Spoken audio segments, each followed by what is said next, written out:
Hola chicos, bienvenidos, paz y bien para todos. Vamos a discutir en este momento a través de un encuentro virtual un tema muy importante de la biología que es citología, entendiéndola como parte o la parte de la biología que estudia la célula y sus funciones. Eh, Antes de cualquier avance en el tema, pues tenemos que tener claro que la célula es un organismo vivo, pero que también es la unidad básica fundamental, estructural, patogénica, eh, dependiendo de dónde busquemos el texto, información, vamos a conseguir diferentes conceptos, pero lo general es que es la unidad básica fundamental, estructural de todo organismo.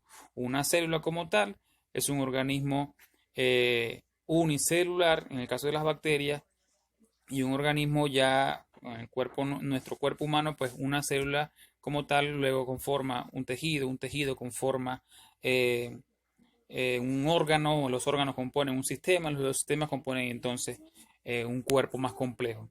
Pero eso en términos generales lo podemos llevar a algo más particular, y es que la célula está estructurada o está representada en el mundo por dos grandes grupos, que son las células eucariotas y las células procariotas o procarióticas. También podemos conseguirla en internet o en cualquier libro. Y que a su vez la eucariota está integrada por la célula animal y la célula vegetal, como observamos en este mapa conceptual que estamos acá proyectando. En el caso de la procariota, el organismo que la representa es la bacteria. Si dividimos esta palabra eucariota en dos, el prefijo eu significa verdadero y el resto de la palabra cariota proviene de carión, que significa núcleo. Entonces hablamos de un organismo que tiene un núcleo verdadero, eucarión. En caso contrario, en la procariota, pro significa pre y carión también significa núcleo. Entonces, prenucleado, un organismo prenucleado. Es lo que observamos en esta imagen que está por este lado. Esto que está acá es una bacteria y es lo que representa al grupo de las procariotas, y que a su vez, dependiendo de su forma, se subdivide en cocos, bacilos y espirilos. Las bacterias como tal son organismos, en su gran mayoría son patógenos, son agentes patógenos en el caso del ser humano, son agentes patógenos que hacen mucho daño. Por ejemplo, la salmonela y otras bacterias que puedan hacer daño. Pero así como hay organismos de este reino, que dicho sea de paso, les recuerdo, pertenecen al grupo Monera, o Monera, como se pueda conseguir también, hay también organismos dentro de ese gran grupo que son benéficos, son benignos para el ser humano en dado caso. Hay muchísimos ejemplos en el campo. Por ejemplo, hay abonos orgánicos que se hacen a través de bacterias que generan, digamos, un impacto ambiental positivo y genera un proceso natural para que la planta crezca y produzca su fruto. Pero en el caso comercial particular, pues cuando conocemos algo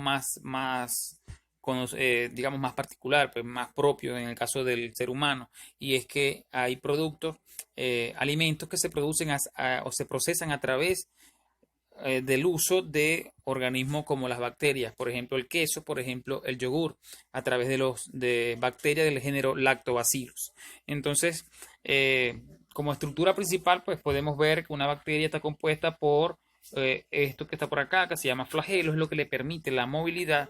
Tiene el material genético que está por este lado, representado en esta estructura que está acá centrada en color rojo. Es básicamente el material de ADN, el material genético. En este caso no se llama núcleo, sino nucleoide.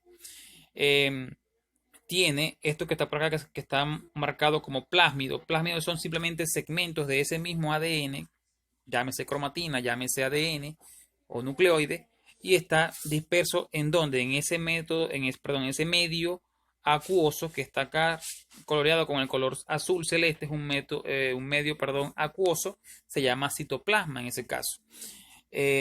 Tiene también estructuras que se llaman pilis o pelos, de los cuales el 97% de esos pelos son para la movilidad de la bacteria, y solo un 3%, es decir, de 2 o 3 pelos por cada 100 de esas bacterias son utilizados para la reproducción sexual de la bacteria.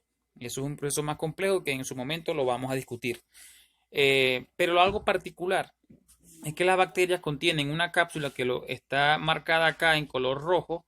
Esa cápsula está estructurada por una molécula llamada peptidoglicano, que es lo que le permite una rigidez, es decir, un escudo protector, un blindaje para frente a otros organismos. Por eso cuando las infecciones, en su mayoría, que son originadas por bacterias, pues se atacan con antibióticos. Y los antibióticos básicamente lo que hacen es romper ese peptidoglicano y acabar con la bacteria. Estos organismos, como les dije antes, son parte de la biodiversidad porque son miembros del reino Monera. Y pues son millones de organismos, son microscópicos, obviamente no son visibles a los humanos. Y también tienen un papel importantísimo dentro de la vida. Bueno, también tiene, aparte de la cápsula, también tiene esto que está aquí en amarillo, que es una pared, y también tiene su membrana plasmática, es decir, tiene 3 capas de protección para proteger el ADN, que es básicamente la información que va a garantizar que ese organismo se multiplique y se prolifere en cualquier medio. Del lado contrario, cuando hablamos ya de la célula eucariota, tenemos que hablar entonces de 2 organismos que son la célula animal y la célula vegetal. ¿Qué tienen estos 2 organismos en común? Que ambos tienen un núcleo definido y lo podemos observar. Ampliamos un poquito la imagen y observamos que ambas células tienen un núcleo bien definido y aquí está marcado en color morado y es lo que vemos acá sombreado como núcleo, ¿correcto? Esto que está acá es el núcleo de esa célula. Digamos, está protegido por una membrana llamada membrana nuclear y es básicamente la responsable de recubrir, de darle límite, de darle forma a el contenido genético que tiene en su interior. Esto que está sombreado acá en amarillo es el nucleolo y es básicamente una concentración mayor de ese material genético y es el centro de ese núcleo. Pudiera ser de forma didáctica se usa un color amarillo, pero realmente si el núcleo lo tenemos como morado y el núcleo es concentración de ADN, pues entonces el nucleolo siendo concentración de ese ADN solo debe ser un color morado mucho más oscuro porque es concentración de ese color, de ese material. Pero por razones didácticas, pues entonces se coloca en la imagen como un color amarillo. ¿Qué tienen de distintos estas 2 células? Y es que, por ejemplo, la célula vegetal contiene o tiene esto que está por acá que se llama vacuola central, que es básicamente la responsable de almacenamiento de agua, es digamos, el tanque de reserva de esas células de las plantas, porque eso es lo que garantiza que la planta pueda estar verde durante un periodo de tiempo alargado sin agua, sin lluvias. Entonces, hace que la planta, obviamente, es un periodo alargado, más no infinito. Llega un punto en el que esa reserva de agua se acaba y entonces empieza la muerte como tal de la planta. ¿Qué tiene también la planta, la célula vegetal? Que no tenga la animal. Y es, por ejemplo, que tiene esto que está por acá, que son los cloroplastos, que ustedes saben que son los responsables de hacer la fotosíntesis, que es un proceso fisiológico natural que las plantas hacen para en la cual se obtiene dióxido de carbono o se capta dióxido de carbono a través de las hojas, se usa agua y se utiliza también energía lumínica, es decir, rayos solares que provienen del sol. Hay un porcentaje de esa luz que cae del sol, solo un porcentaje de esa luz es la que se usa para hacer fotosíntesis. Del resto tienen estructuras en común, pero que en su momento vamos a discutir. ¿Okay?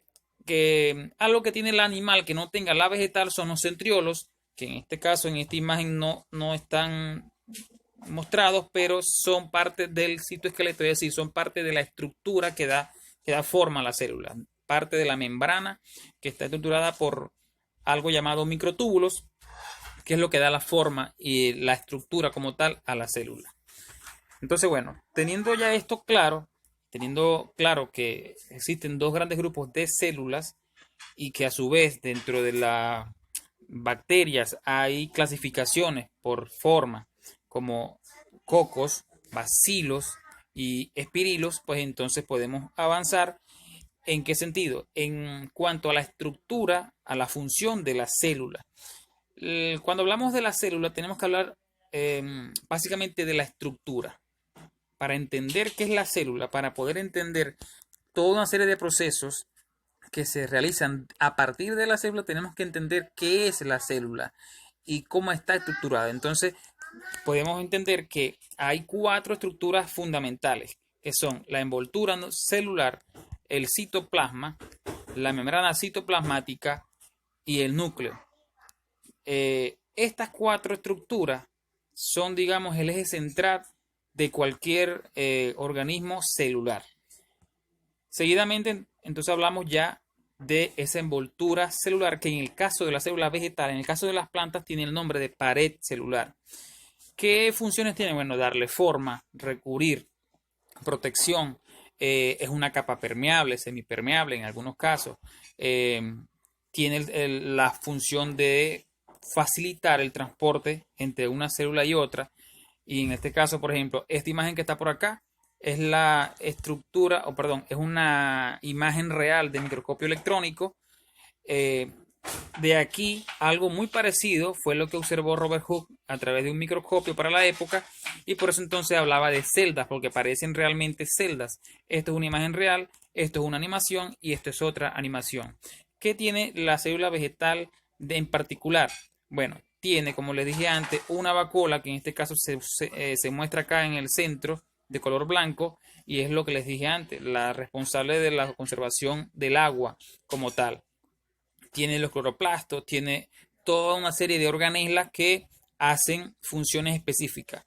El Golgi tiene la función específica de empaquetamiento, los retículos que tienen la función de transporte, tanto el rugoso como el liso, son estructuras que están internas en la célula, pero por ahora no nos vamos a centrar en eso porque lo que queremos hablar es básicamente de la membrana.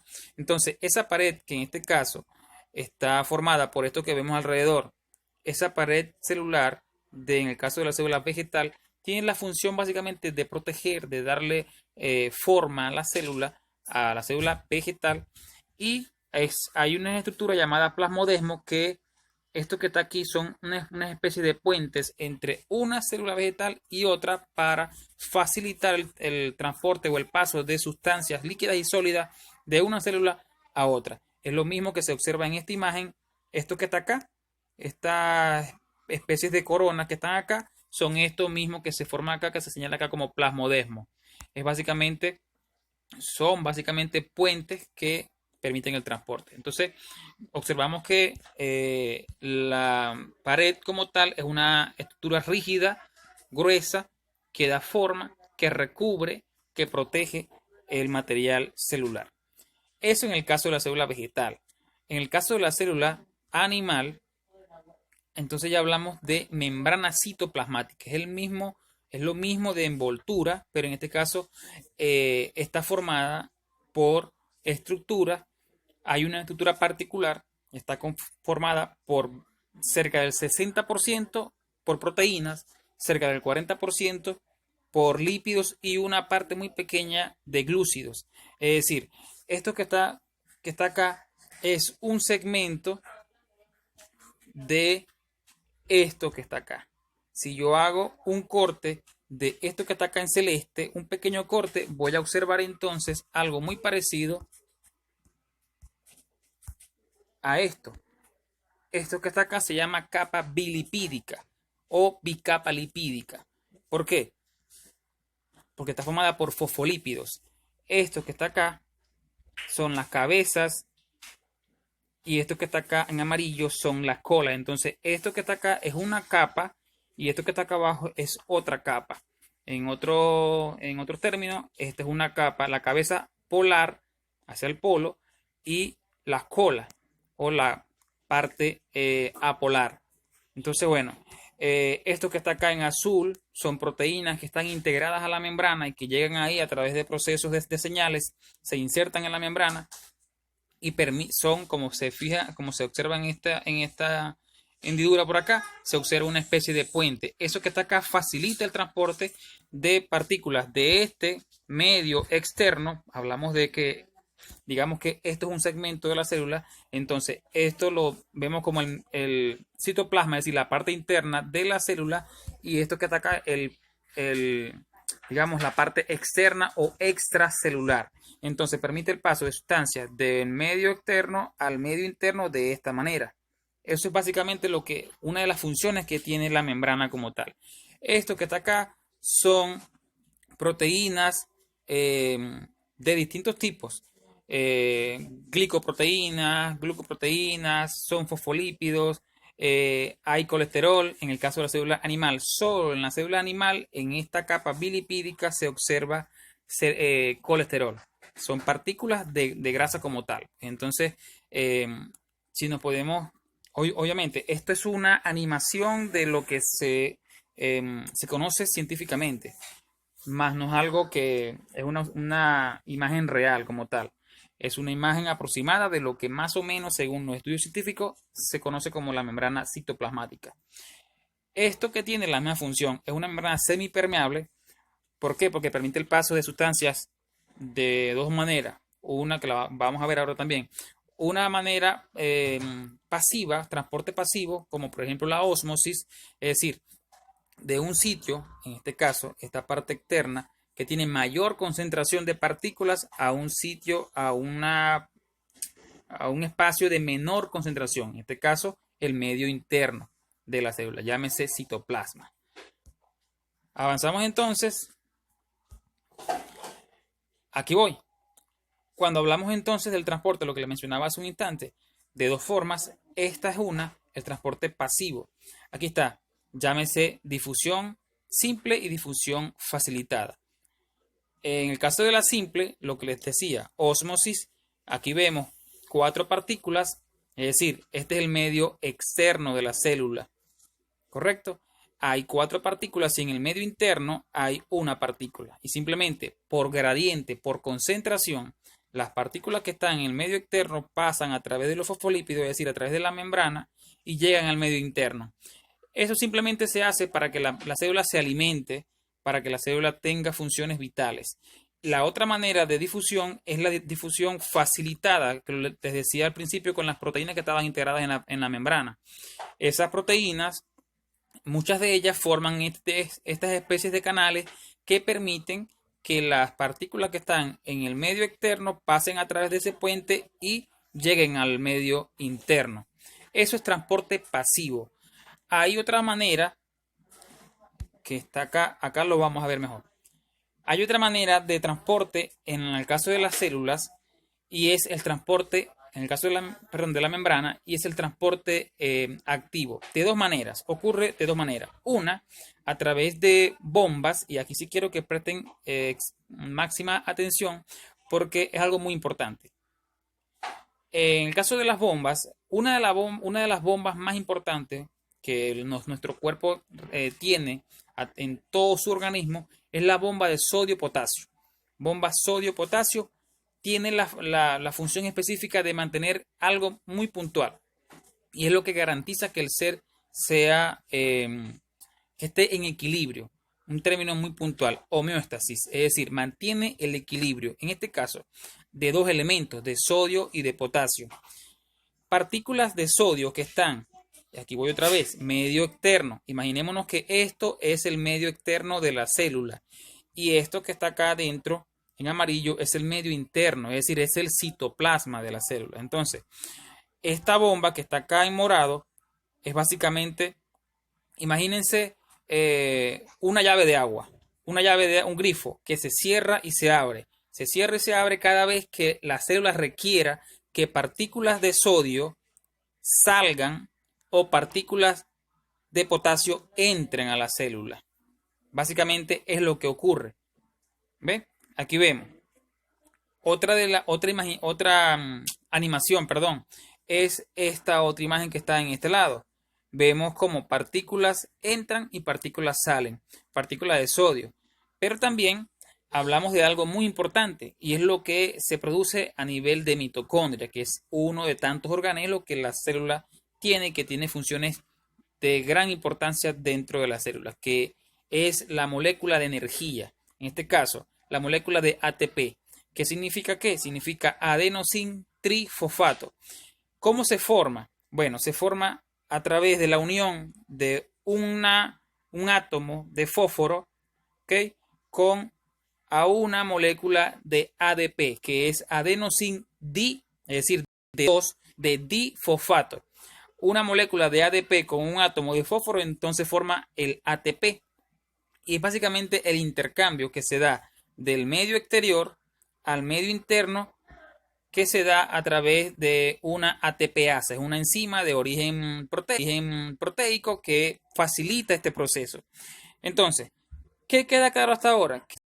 Hasta aquí tenemos claro que a través de la ATPasa y a través de las proteínas que están integradas en la membrana, se facilita el proceso de intercambio de partículas de un medio exterior a un medio interno de la célula. Pues. Hacer recuento de que existen entonces dos formas de transporte o de ingresar partículas y salir partículas en la célula a través de la membrana, que son una, el transporte pasivo, que puede ser de dos formas también, difusión simple o difusión facilitada a través de los canales, de los puentes de la proteína, y la otra, el transporte activo, que es a través de bombas. En el caso particular, hablamos entonces de la bomba sodio-potasio, que permite mantener el equilibrio de la célula y por tanto del ser vivo que la contenga. Pues. Entonces, otra de las formas de ingresar y salir partículas en las células es a través de masas. Y en ese caso hay dos formas de hacerlo. Hay exocitosis y está la endocitosis. La exocitosis, básicamente la excreción, la expulsión de masas, en ese caso de sólidas, la expulsión de masas de partículas de desecho que ya la célula no requiere, o cuando, por ejemplo, se forma una vesícula, una proteína específica que el cuerpo requiera, por ejemplo, para cubrir una cortada que nos hagamos en la piel, cuando el cuerpo requiere regenerar piel, pues entonces se hace segmentos de esa piel y se envían a través de, como se observa en este caso, una vacuola que sale de la célula y va directamente al sitio donde el sistema nervioso central diga dónde se requiere X o Y partícula o X o Y molécula. ¿Correcto? La otra parte, que es la entrada de partículas a la célula, ocurre de dos formas. Es la endocitosis, es la entrada al medio interno de la célula. Puede ser pinocitosis, ¿ok?, que es entrada de moléculas o de partículas líquidas a las células, y puede ser fagocitosis, entendiendo que fago significa alimentación. Es un proceso normal de la célula en donde se alimenta de proteína o se alimenta de partículas que estén en el medio externo, por acá, estén en el medio interno, y a través de señales se capten esas partículas, se ingresan a través de una involución de la membrana y entra entonces esa partícula a la célula. De esa manera la célula se alimenta y de esa manera también la célula capta partículas que tienen una función específica dentro de esa célula. Bien, hacemos entonces recuento y decimos, la célula, organismo, unidad básica fundamental de todo ser vivo, estructurada por o está conformada por dos grandes grupos, eucariotas y procariotas, y a su vez la eucariota tiene que ver con la célula animal y la vegetal, y la procariótica tiene que ver con las bacterias. Hablamos de las estructuras principales, que son la envoltura, el citoplasma, la membrana citoplasmática y el núcleo. Ya dijimos que el núcleo entonces es la región que concentra el ADN, la información genética, está cubierta por una envoltura llamada envoltura nuclear. Hablamos del citoplasma, que es el medio acuoso que da soporte a toda la célula, y entonces cuando hablamos de la membrana hablamos de dos tipos, o digamos, cuando hablamos de la envoltura, hablamos de la pared celular en el caso de la célula vegetal, y hablamos de membrana citoplasmática en el caso de la célula animal. Cuando hablamos del animal, que es la más común, pues entonces se habla de procesos de transporte. ¿Cuáles son? Son dos tipos: transporte pasivo a través de ósmosis o difusión simple y difusión facilitada, y transporte activo a través de bombas, como la que dijimos anteriormente, la bomba sodio-potasio, y a través de masas, que son endocitosis y endocitosis y exocitosis, y que a su vez la endocitosis puede ser de dos tipos. Puede ser fagocitosis, es decir, para alimentación de la célula, y puede ser pinocitosis para ingresar partículas líquidas a la célula. Espero que hasta aquí les haya quedado bien claro el contenido. Y cualquier duda, por favor, hágamela llegar, a través del WhatsApp que le voy a dejar en la plataforma, o a través de la plataforma Cubicol. Espero que estén bien, cuídense, quédense en casa y con el favor de Dios nos vamos a ver pronto. Chao.